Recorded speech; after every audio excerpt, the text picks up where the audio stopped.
బస్తర్ ఒలింపిక్స్లో 761 మంది మాజీ మావోయిస్టులు సత్తా చాటేందుకు క్రీడాకారులుగా బరిలోకి. బస్తర్ ఒలింపిక్స్లో క్రీడాకారులుగా మాజీ మావోయిస్టులు క్రీడల్లో పాల్గొంటున్న ఒక్కో మావోయిస్టు వెనుక ఒక్కో ఫ్లాష్ బ్యాక్. నాడు అడవుల్లో ప్రాక్టీస్తో రాటుదేలారు. వారెవ్వా, ఏమన్నా వార్తనా ఇది? చూద్దాం ఇది మొత్తం. ఛత్తీస్గఢ్లోని బస్తర్ అంటే ఇప్పుడు సుక్మా జిల్లా. బస్తర్కు అధిపతి ఎవరంటే హిడ్మా. ఆ హిడ్మా అడుగు జాడల్లో నడిచిన ఈ బిడ్డలు, ఇన్ని రోజులు గన్నులు పట్టుకొని అడవిని కాపాడిన ఆ బిడ్డలు ఇప్పుడు అదే గన్ను ఇచ్చేసి నా సత్తా ఏందో నా దేశానికి చూపించాలని ఒలింపిక్స్ రంగంలోకి దిగినలే. Great job. ఛత్తీస్గఢ్లోని బస్తర్ ప్రాంతం ఒకప్పుడు మావోయిస్టుల కంచుకోట. డివిజన్ స్థాయి బస్తర్ ఒలింపిక్స్ క్రీడాకారులు ఆ క్రీడా పోటీలు డిసెంబర్ 11న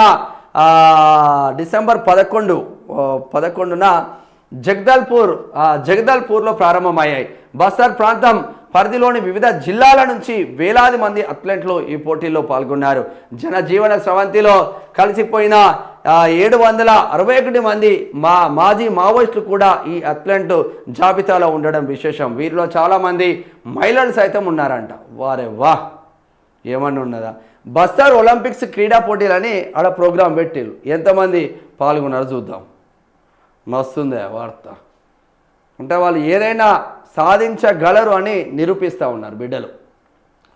ఒకప్పుడు భద్రతా బలగాలు పోలీసులపై దాడి కోసం శక్తియుక్తులను ఉపయోగించిన మాజీ మావోయిస్టులు ఇప్పుడు తమ అథ్లెటిక్ నైపుణ్యాన్ని ప్రదర్శించి అందరితో బల అనిపిస్తున్నారు.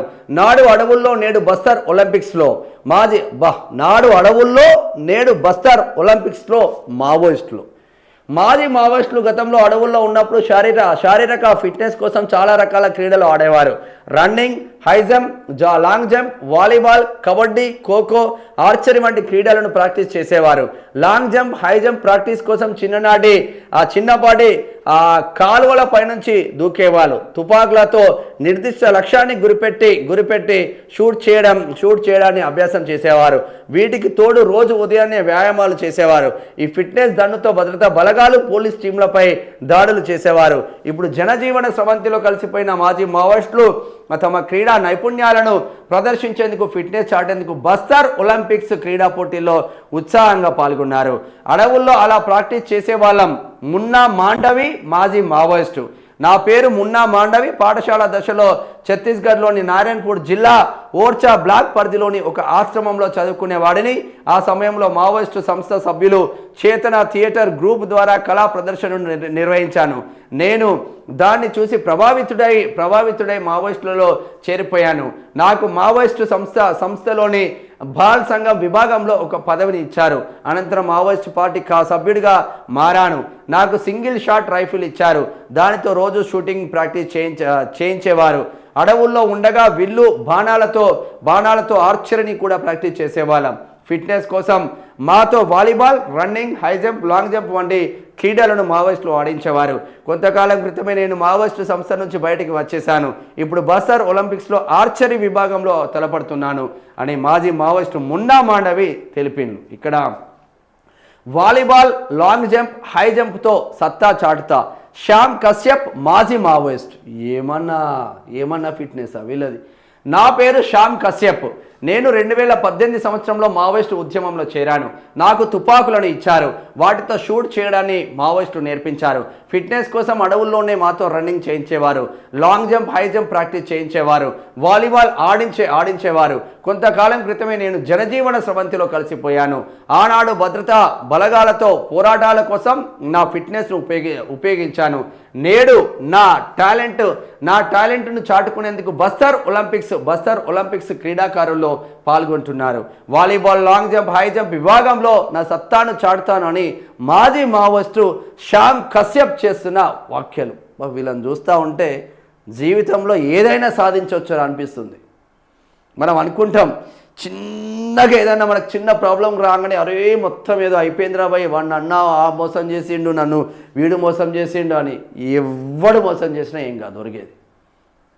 2 చేతులు ఉన్నాయి, 2 కాళ్ళు ఉన్నాయి, చూడడానికి స్పష్టమైన కళ్ళు ఉన్నాయి, స్పష్టమైన ఎంతో ఎంతో నాలెడ్జ్ ఉంది.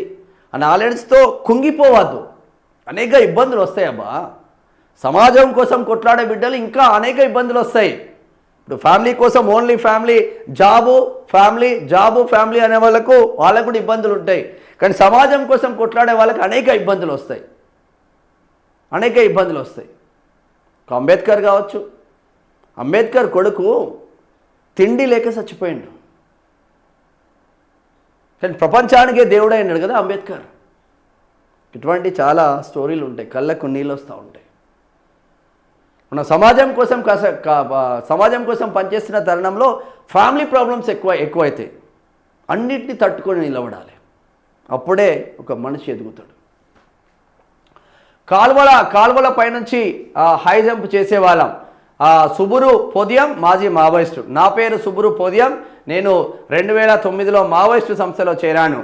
DCVM పదవిని మావోయిస్టు సంస్థ ఆనాడు నాకు ఇచ్చింది. నా దగ్గర SLR రైఫిల్ ఉండేది. దానితో రోజు షూటింగ్ను ప్రాక్టీస్ చేయించేవారు. ప్రతిదినం మాతో అడవుల్లో రన్నింగ్ చేయించేవారు. హై జంప్, లాంగ్ జంప్ కోసం కాలువలను దాటించేవాళ్ళు. ఎక్కువగా కబడ్డీ, ఖోఖో ఆడించేవారు. అప్పట్లో మావోయిస్టుల తరపున భద్రతా బలగాలతో తలపడ్డాను.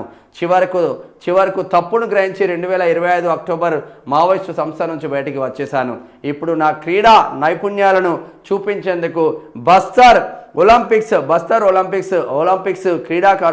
క్రీడాకారులకు వచ్చాను అని మాజీ మావోయిస్టు సుబురు పొదియం పేర్కొన్నారు. వారే వా, జబర్దస్తే నిజంగా. 761 మంది మావోయిస్టులు ఒలింపిక్స్లో పాల్గొంటున్నారంటే, బస్తర్ ఒలింపిక్స్లో పాల్గొంటున్నారంటే ఆషామాషి కాదు. అందరు నాకు తెలిసి అన్ని కోణాలలో అందరు గెలుస్తారు, అంత ఫిట్నెస్ ఉంటుంది. వాళ్ళు డైలీ ప్రాక్టీస్ కదా, మనము వాళ్ళకి ఇక అదే పని. సో దీని ద్వారా ఏం జరుగుతుందంటే వాళ్ళ మావోయిజం పైన మళ్ళీ వాళ్ళ కొంచెం ఆ జ్ఞానం మళ్ళా ఆ బుద్ధి మారకుండా మళ్ళీ ఓన్లీ సొసైటీ పైన అవగాహన ఉండే విధంగా ఈ బస్తర్ ఒలింపిక్స్ ఆడ ఛత్తీస్గఢ్ ప్రభుత్వం పెట్టినట్టు తెలుస్తూ ఉంది. తద్వారా ప్రభుత్వానికి దగ్గర అవుతుంది. పథకాలు రావడంతోనే వాళ్ళు మళ్ళీ పబ్లిక్లకు పోవడంతోనే వాళ్ళకి అంతో ఇంతో మంచి పేరు ప్రఖ్యాతలు వస్తాయి. తద్వారా జనజీవన స్రవంతిలోకి వచ్చిన ప్రతి మావోయిస్టు తలెత్తుకొని జీవించే విధంగా ఛత్తీస్గఢ్ ప్రభుత్వం చేస్తున్నట్టు సమాచారం అందుతుంది.